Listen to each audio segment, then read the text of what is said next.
Hello my dear students, how are you? I think आप सभी लोग स्वस्थ होंगे, अच्छे होंगे ड्यूरिंग कोविड पेंडेमिक 19।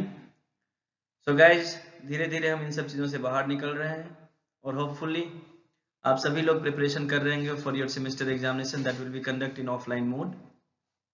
तो जो आपके एग्जामिनेशन होने वाले हैं वो आपको पता है कि सारे एग्जामिनेशन आपके ऑफलाइन मोड में होंगे। तो आज मैं एक न्यू टॉपिक लेके आया हूँ। This is the second part of wave energy and this lecture we will discuss regarding the different harnessing techniques of ocean wave energy. Basically we are from electrical engineers, so हम लोग ऐसे method के बारे में देखेंगे जिस method के through हम लोग इलेक्ट्रिसिटी को कैसे जनरेट करेंगे बाय यूजिंग वेव एनर्जी, उस पर हम लोग डिस्कस करेंगे। प्रीवियस लेक्चर में आप लोगों ने देखा कि हमने कैसे वेव एनर्जी के बारे में रिसर्च और सारे कुछ किए, उसके बाद कहाँ कहाँ पे लगा हुआ है, हिस्ट्री क्या है, इसके अलावा हमने उसके एडवांटेजेस और डिसएडवांटेजेस डिस्कस किए थे। अब आज के इस लेक्चर में मैं डिस्कस करूंगा आपसे different techniques to generate the electricity by using wave energy. So before I start the topic, I will request you guys, if you are the student of electrical engineering and if you are the faculty member of electrical engineering department, kindly subscribe my channel and share with your friends if you are work in any university across the country, because this is the only one channel where you get the lecture on topic wise, especially and exclusively for your semester examination। जो आप semester examination देते हैं उसमें आपको किस तरह से paper attempt करना है, और उतने ही कंटेंट और उतने ही सारे ऑडियो कंटेंट में डिलीवर करता हूं ताकि आपको एक पर्टिकुलर टॉपिक के बारे में पूरी जानकारी मिल जाए और मेरे स्लाइड से आप इतना कंटेंट तैयार कर ले कि you will get the near by 90% marks in your theory papers. So guys, इसके अलावा मैंने आपको कहा है कि डिटेल में अगर जाना है तो मैंने आपको हर एक स्लाइड पे ये चीज दिखाया हुआ है कि आप कहाँ से किस बुक से रेफरेंस आप ले सकते हैं। तो ये सारे स्लाइड्स पे मैं रेफरेंस डालता हूँ इसलिए ताकि आप उस पर्टिकुलर टॉपिक को उस बुक में जाके डीपली स्टडी कर सके और जो प्रॉपर नॉलेज है उस टॉपिक का वो आप गेन कर सके। क्योंकि आप अगर चाहेंगे कि सिर्फ मेरे लेक्चर से या बाकी किसी एक बुक से आपको कंटेंट मिल जाए पूरा, that is not possible. Different writer से जब आप पढ़ेंगे तो आपको अलग अलग बेसिक और अलग अलग मेथड्स आपको पता चलेंगे जिस टॉपिक को मैं डिस्कस कर रहा हूँ आपके साथ। So guys, let's begin the topic and the topic is harnessing technique of ocean wave energy. So मैंने पहले ही कहा आपको कि आपको ये मैं पहले ही बता देता हूँ, wave energy not a tidal energy, tidal energy नहीं है। So in order to extract this energy, wave energy conversion devices must create a system of reacting forces in which two or more bodies move relative to each other while at least one body interact with the waves. अब इसमें हमें एक rotational force को, हमें एक ऐसा system develop करना है जिसमें एक जो रोटेशनल पार्ट हो हमारा वो उस वेव के थ्रू इंटरेक्ट हो और जो ओशियन वेव आ रहा है उसके थ्रू वो रोटेट हो या जो भी उसके उस फोर्स को यूटिलाइज कर सके। हम एक ऐसा रोटेशनल सिस्टम डिजाइन करेंगे। सो जनरली अगर आप देखेंगे तो 3 बेसिक काइंड्स ऑफ सिस्टम्स हैं वेव एनर्जी के। पहला आपका offshore deals with swell energy not breaking waves. आप देख सकते हैं इसमें यहाँ पे आपका ऑफशोर है। ऑफशोर यहाँ पे देखिए ऑफशोर डिवाइसेस आपको दिखाया गया है, आगे हम लोग सारी चीजें डिस्कस करेंगे। तो these are the offshore device. दूसरा है near shore maximum wave amplitude, जो शोर लाइन डिवाइसेस है मैक्सिमम वेव एम्पलीट्यूड को ये लोग कलेक्ट करते हैं। और तीसरा है embedded device built into shore line to receiving breaking waves but energy loss is occurring while the wave is breaking. तो ये 3 सिस्टम है, 3 बेसिक काइंड्स ऑफ सिस्टम है जिसके थ्रू हम लोग क्या करते हैं, जो बेसिक जो हमारा वेव एनर्जी है उसको हम लोग उसके थ्रू हम लोग अलग टाइप ऑफ एनर्जी, चाहे मैकेनिकल टर्म्स में आप ले या इलेक्ट्रिकल टर्म्स में, उसको हम उसके थ्रू हार्नेस करते हैं। तो दीज आर दी 3 आप देख सकते हैं इसमें। ये हमारा सी है, ओशियन जिसको हम लोग कहते हैं। दीज आर दी वेव्स, आप वेव्स की साइकिल देख सकते हैं। आप नियर शोर फ्लोटिंग डिवाइसेस देख सकते हैं और सबमर्ज्ड ऑफ शोर डिवाइसेस देख सकते हैं। ये शोर लाइन डिवाइसेस है और ये ऑफ शोर डिवाइसेस है। ठीक है, डिवाइस बॉटम स्टैंडिंग, ये आप देखते रहे इस तरह से मैकेनिकल स्ट्रक्चर बनाया जाता है और उसको, और आप ये देख सकते हैं कोई ये कोस्ट लाइन है और ये ओशियन फ्लोर है, means base of the ocean. ये जो आप देख रहे हैं कलर्ड किया हुआ, और ये जो आप देख रहे हैं these are the coast line, मतलब जो हमारा बीचेज होते हैं, किनारे होते हैं, वो है।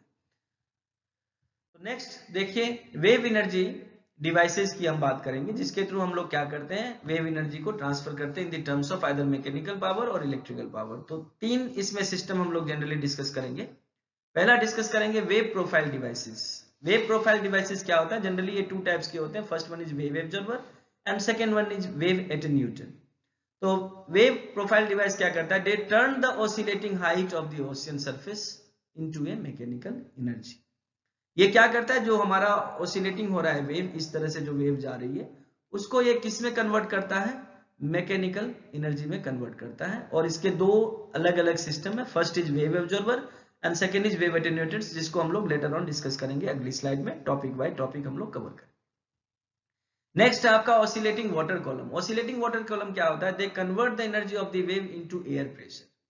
मैंने आपको शुरू में ही कहा था कि हमारे पास अलग अलग सिस्टम है वेव एनर्जी को हार्नेस करने के, जिसमें पहला हमने देखा मैकेनिकल एनर्जी कन्वर्ट हो रहा है, दूसरा जो है ये भी एक टाइप का मैकेनिकल पावर ही हुआ, एयर प्रेशर, बट ये एक्सक्लूसिवली एयर प्रेशर क्रिएट करता है, that is called oscillating water column. इसका भी फंक्शन हम लोग अलग स्लाइड में डिटेल में जाके देखेंगे। थर्ड है आपका wave capture device. Wave capture device क्या होता है, they convert the energy of the wave into potential energy, और ये पोटेंशियल एनर्जी जो है that will be used to rotate the turbine of alternator to generate the electricity. ये आगे जाके फिर हमें इलेक्ट्रिसिटी जनरेट करके देता है। According to construction device it's also known as overtopping wave power devices. कई बार आपको नाम में अगर कंफ्यूजन आए तो इसको कई जगह पे किसी बुक में ओवरटॉपिंग वेव पावर डिवाइस भी लिखा गया है, तो आप कंफ्यूज मत होइएगा। Wave capture device and overtopping wave power device both are same, तो आपको वहां कंफ्यूज होने की जरूरत नहीं है। Types as per their design like oscillating wave surge converter and tapered channel, ये दो टाइप के होंगे, हम लोग आगे के स्लाइड में इसको भी लेटर ऑन डिस्कस करेंगे। तो आप देखिए, जब भी आपसे शॉर्ट नोट में पूछा जाए कि explain the wave energy devices, आपको ये तीनों जो इस स्लाइड के कंटेंट है sufficient to getting a small answer question. इसके अलावा कभी आपसे मान लो पूछा जाए इसमें से किसी एक का नाम लेके, जैसे आपसे पूछा जाए कि वेव एटेन्यूएटर्स जो है वो किस वेव एनर्जी डिवाइस का टाइप है, तो आप बता सकते हो वेव प्रोफाइल डिवाइसेस है। तो इस स्लाइड में आपको कई सारे शॉर्ट आंसर्स क्वेश्चंस भी मिलेंगे जो कि आपके आगे पीएसयूज या वाइवा लेवल के क्वेश्चन में आपको काम आ सकते हैं।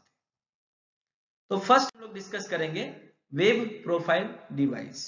तो वेव प्रोफाइल डिवाइस जो है, इसमें आप देखिए सबसे पहला जो अपना है वो हमारा वेव एब्जॉर्बर जो हम लोग करते हैं। तो वेव ऑब्जर्वर जनरली दो टाइप के होते हैं, एक होता है आपका पॉइंट एब्जॉर्बर और एक होता है लीनियर एब्जॉर्बर। तो आप देखिए, if the physical size of the wave profile device is very small compare to the periodic length of the wave, अगर periodic length of the wave के रिस्पेक्ट में जो हमारा physical size of wave profile device है वो अगर कम हुआ, very small हुआ, तो वो क्या कहलाएगा, this type of wave energy device is called a point absorber. तो वो क्या कहलाएगा आपका, वो कहलाएगा पॉइंट एब्जॉर्बर।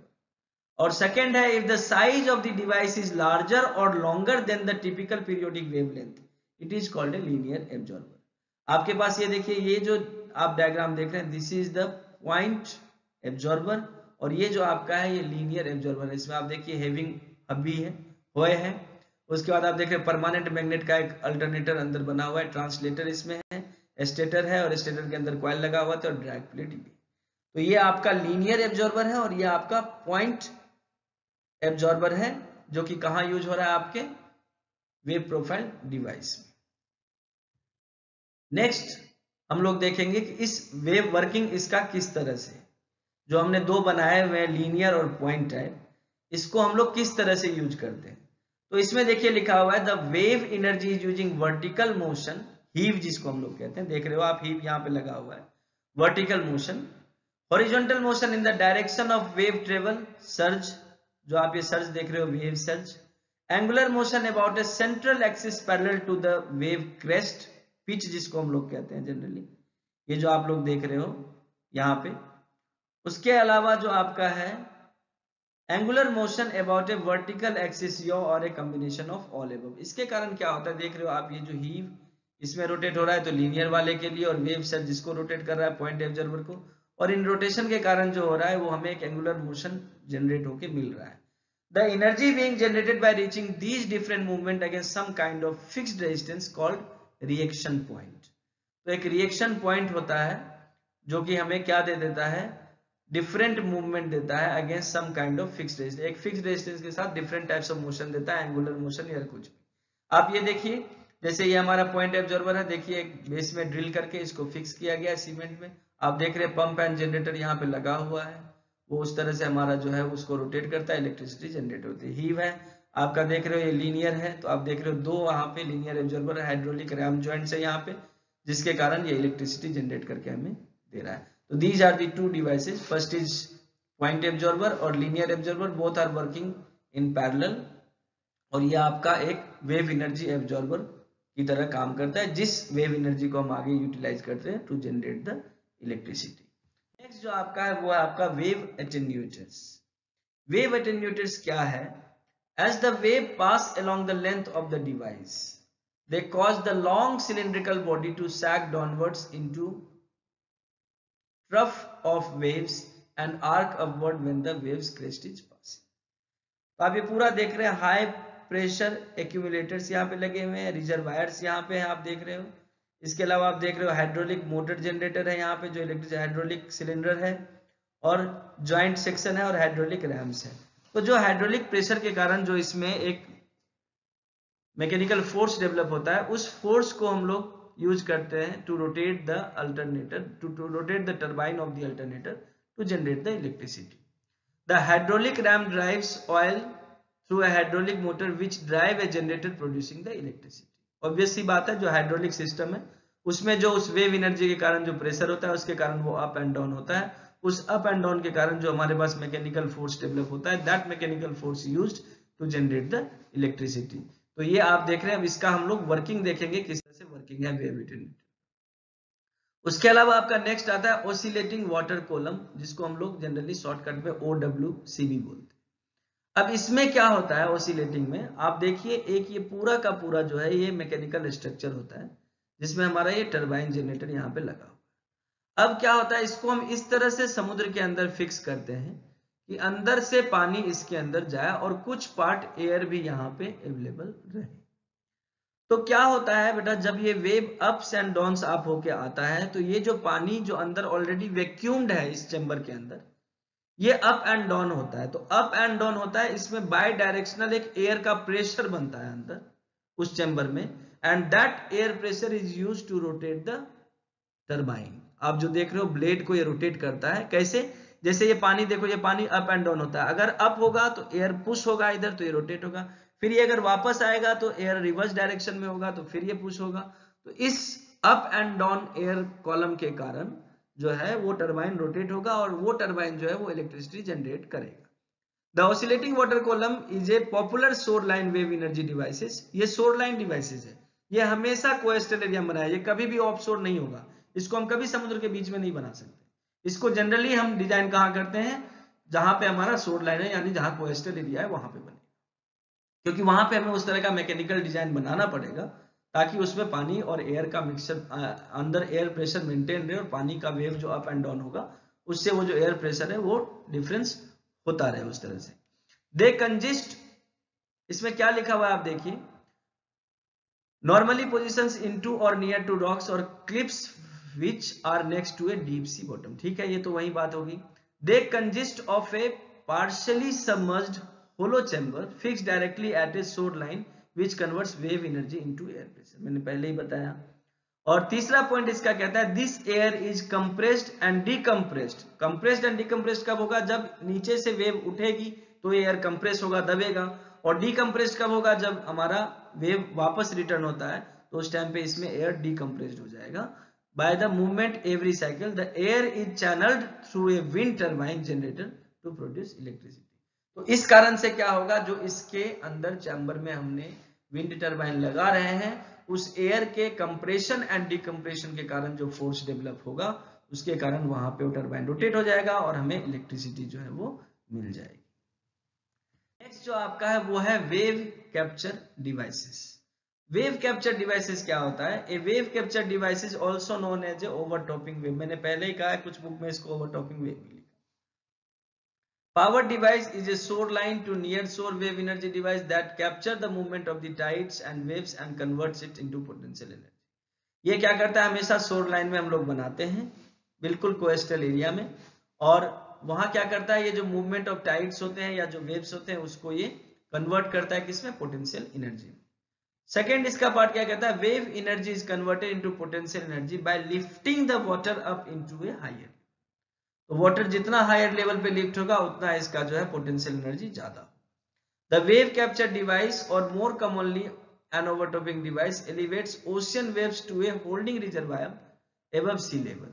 तो एबव सी लेवल के ऊपर तक ये हमारा होल्ड करके रखता है उसको। It require sufficient wave power to fill the impoundment reservoir, एक तरह से एक रिजर्वायर बन जाता है इसमें, और वो रिजर्वायर बाद में किस तरह से हम लोग काम में लेते हैं, as a hydro power generation. As the wave hit the structure, they flow up a ramp and over the top, hence the name overtopping। इसी कारण से इसका नाम पड़ा है, क्योंकि क्या करता है, वेव हिट करता है किसको, स्ट्रक्चर को, दे फ्लो अप ए रैम्प, वो एक रैंप पे जाता है। अगर आप उसका डिजाइन देखेंगे, अभी मैं दिखाऊंगा नेक्स्ट स्लाइड में आपको डिजाइन, तो डिजाइन आप देखेंगे तो एक रैंप टाइप का बना रहता है, सीढ़ी टाइप का, जैसे आपका सीढ़ी का रैंप होता है जो हम लोग फिजिकली हैंडीकैप्ड लोगों के लिए बनाते हैं रैंप, उस टाइप से बना रहता है, और उसमें ये सारा का सारा system reservoir, impoundment reservoir on the device in order to fill it, तो वो सारा फिल होता है। अब आप देखिए नेक्स्ट साइड बाय साइड हम लोग जाएंगे, तो पहला हम लोग करेंगे वेव कैप्चर डिवाइस। अब आप देखिए, इसी में देखिए आप क्या है, once captured the potential energy of the trapped water in the reservoir is extracted using gravity as the water return to the sea via in a low head Kaplan turbine generator located at the bottom of the wave capture device। Kaplan turbine हम लोग कहाँ पे use करते हैं, Kaplan turbine generally हम लोग hydro power में use करते हैं। तो आप डिजाइन देखिए, यहाँ पे डिजाइन देखेंगे आप, तो डिजाइन क्या देखेंगे, जब यहाँ पे देखो इस तरह से हम लोग बना देते हैं मैकेनिकल रैंप है और फ्लोटिंग स्ट्रक्चर है, ये रैंप भी इसमें है और एक फ्लोटिंग स्ट्रक्चर भी है। तो क्या होगा, जैसे ही ये वाटर इस तरह से लिफ्ट होता है, तो वाटर तो लिफ्ट हो गया। अब वाटर लिफ्ट हो गया तो वाटर कहाँ चला गया, इस चैम्बर में चला गया। ये चैम्बर क्या है, ये चैम्बर वर्क करता है एक रिजर्वायर की तरह। इसमें आप देख रहे हो कि हमने एक फिक्स्ड किया हुआ अल्टरनेटर को, और ये जो पानी है बाद में जब इसका ग्रेविटेशनल फोर्स के कारण ये पानी नीचे जाता है, तो ये पानी कहाँ चला जाता है, सी में वापस चला जाता है। लेकिन जाने से पहले ये एक अच्छा खासा पोटेंशियल एनर्जी जनरेट करता है, काइनेटिक एनर्जी, जिस पोटेंशियल एनर्जी के कारण क्या होता है, ये अल्टरनेटर जो है वो रोटेट हो रहा है यहाँ पे। तो जब ये अल्टरनेटर रोटेट हो जाएगा, कैप्लन टरबाइन का जो अल्टरनेटर है जिसमें लगा रखा है हमने, तो फिर उसके बाद क्या होगा, ये हमारा इलेक्ट्रिसिटी जनरेट कर देगा। तो ये आपका वेव कैप्चर डिवाइस है, जिसको ओवर टॉपिंग इसलिए बोलते हैं क्योंकि ये ओवर टॉपिंग मतलब टॉप के ऊपर से जा रहा है, ऊपर से, इसलिए जनरली इसको हम लोग ओवर टॉपिंग कहते हैं। नेक्स्ट जो आपका है वो है oscillating wave surge converter.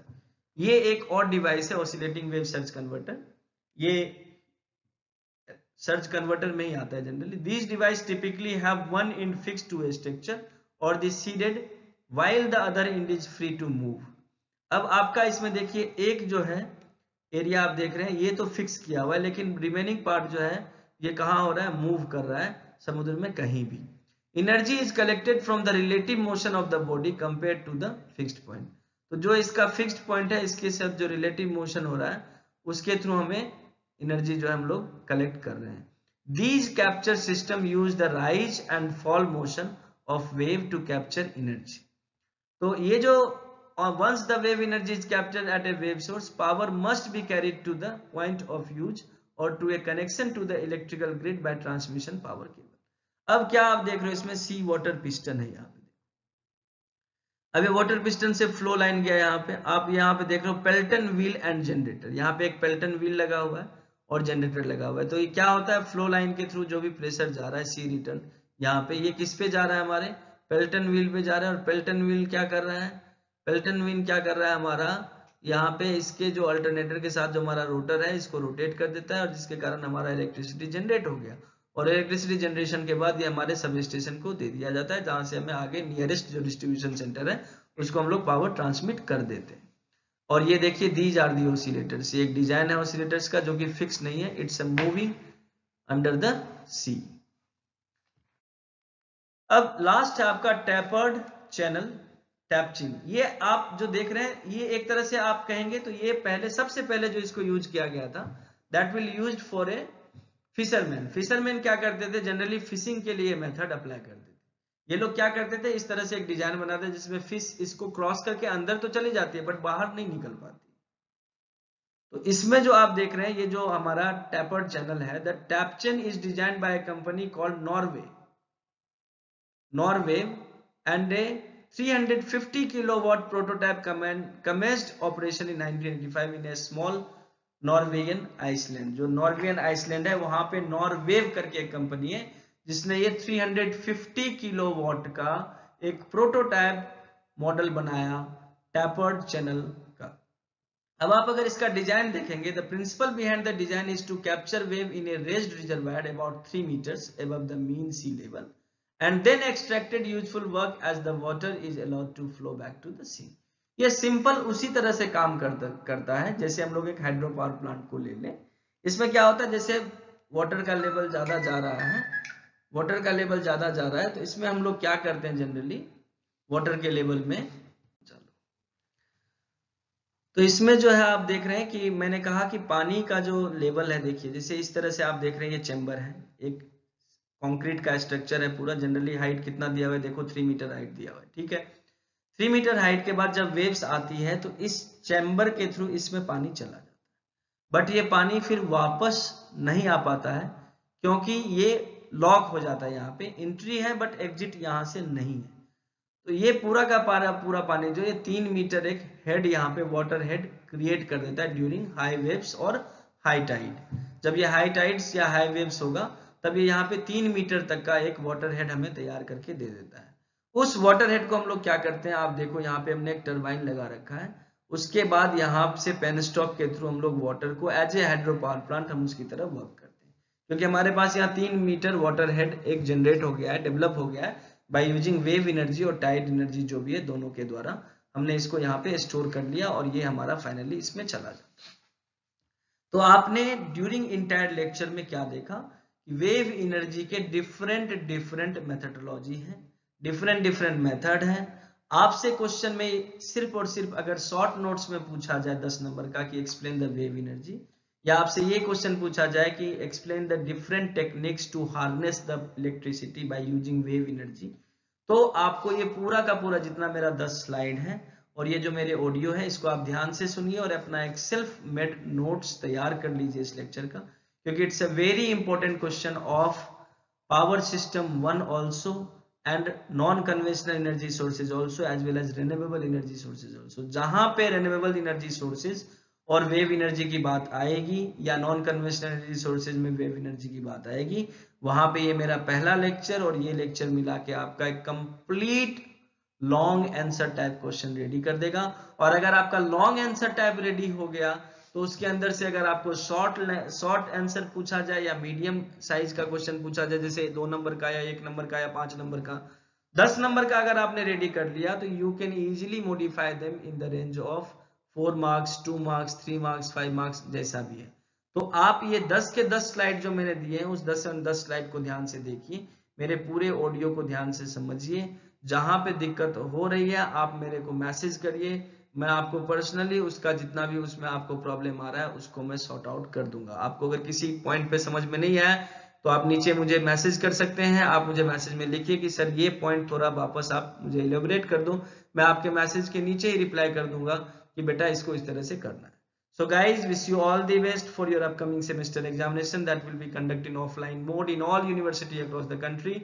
So guys, अब मस्ती से थोड़ा बाहर निकलिए, डायरेक्ट क्लास में आइए और जितना ज्यादा से ज्यादा आप लेक्चर अटेंड कर सकते हैं उतना ज्यादा से ज्यादा मेरा ये लेक्चर देखो, लाइक करो, शेयर करो, अपने सारे फ्रेंड्स को बताओ ताकि सभी लोग इस पर्टिकुलर चैनल का बेनिफिट ले सके। So wish you all the best guys. Thank you.